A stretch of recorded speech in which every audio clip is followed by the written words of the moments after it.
খেলাফ হয় এমন কোনো কাজ করবেন না। পিতামাতা বড় সেন্সিটিভ জায়গা। বাবার সাথে উঁচা গলায় কথা বলার আগে চক্ষু বন্ধ করে জন্মের পরে আপনার অসহায়ত্বের সময়ের কথা আপনি মনে করবেন। যারা বিয়ে করেছেন তারা এই বিষয়টা সবচেয়ে বেশি অনুধাবন করতে পারেন। আপনার সন্তান জন্মের পরে তার প্রতি আপনার কত মায়া, কত মমতা।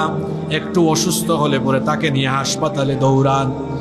আপনার বাচ্চা রাতের বেলা কান্না করলে আপনার খারাপ লাগে না, সাথে সাথে ঘুম থেকে উঠে আপনি আপনার সন্তানকে কোলে নিয়ে ঘুম পাড়ান।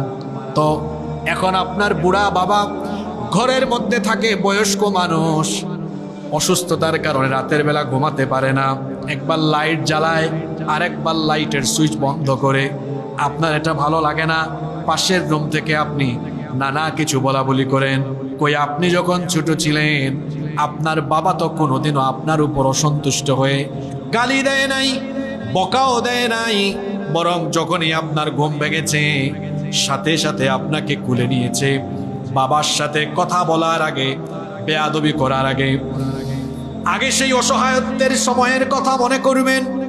আপনি যখন খুব ছোট ছিলেন আপনার বাবা আপনাকে মুখে তুলে তুলে খাবার দিয়েছেন।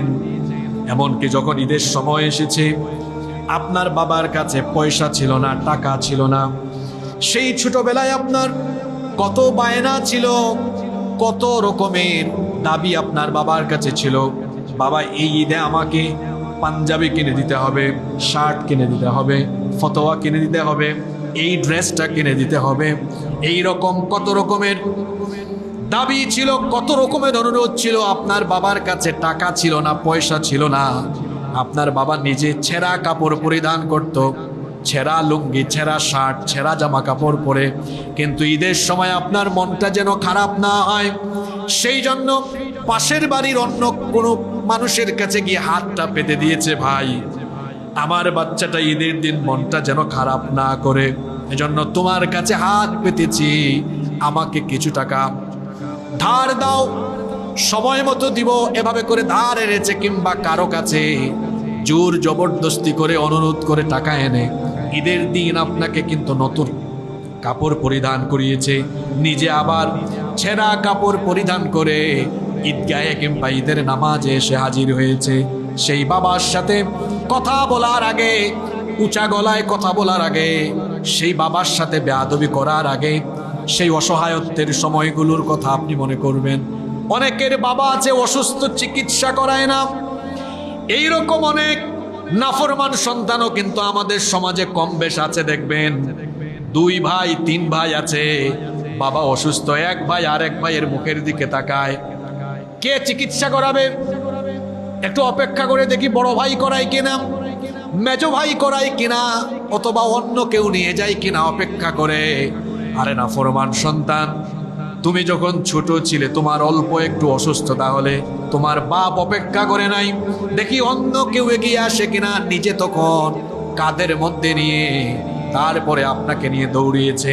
সেই বাবা আজকে বুড়া মানুষ, অসুস্থ হয়ে বিছানায় পড়ে আছে, আপনি একটু বাবার রুমে যান না, বাবার মাথায় একটু হাতও বুলান না।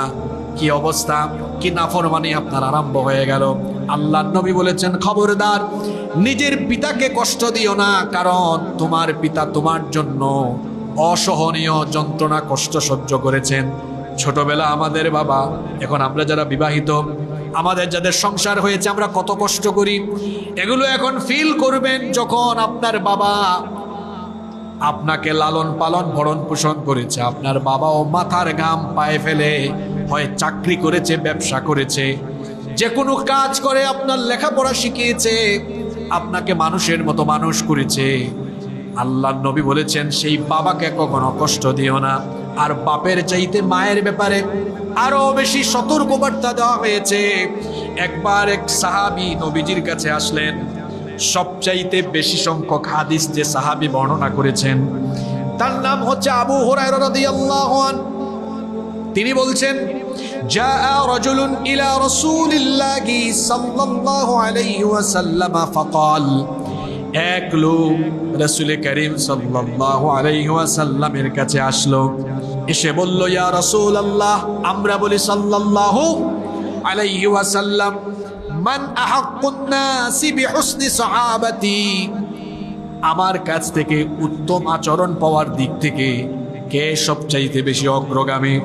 অর্থাৎ মানুষের মধ্যে আমার কাছ থেকে কে সবচাইতে সুন্দর আচরণ পাওয়ার অধিকার রাখে? আল্লাহর নবী বললেন, উম্মুক, তোমার মা। সাহাবী দ্বিতীয়বার প্রশ্ন করলেন, সুম্মা মান, এরপরে কে? আল্লাহর নবী বললেন, উম্মুক। দ্বিতীয়বারও বললেন, তোমার মা। সাহাবী তৃতীয়বার জিজ্ঞেস করলেন, সুম্মা মান, অতঃপর কে? আল্লাহর নবী তৃতীয়বারও জবাব দিলেন, উম্মুক, তোমার মা। সাহাবী চতুর্থবার প্রশ্ন করলেন, সুম্মা মান, অতঃপর কে? আল্লাহর নবী চতুর্থবার বললেন, আবুকা, তোমার বাবা। প্রথম তিনবার আল্লাহর নবী মায়ের কথা বলেছেন, আর বাপের কথা চতুর্থবার বলেছেন। মায়ের কথা বললেন তিনবার, আর বাবার কথা বললেন কয়বার? সবাই বলেন কয়বার?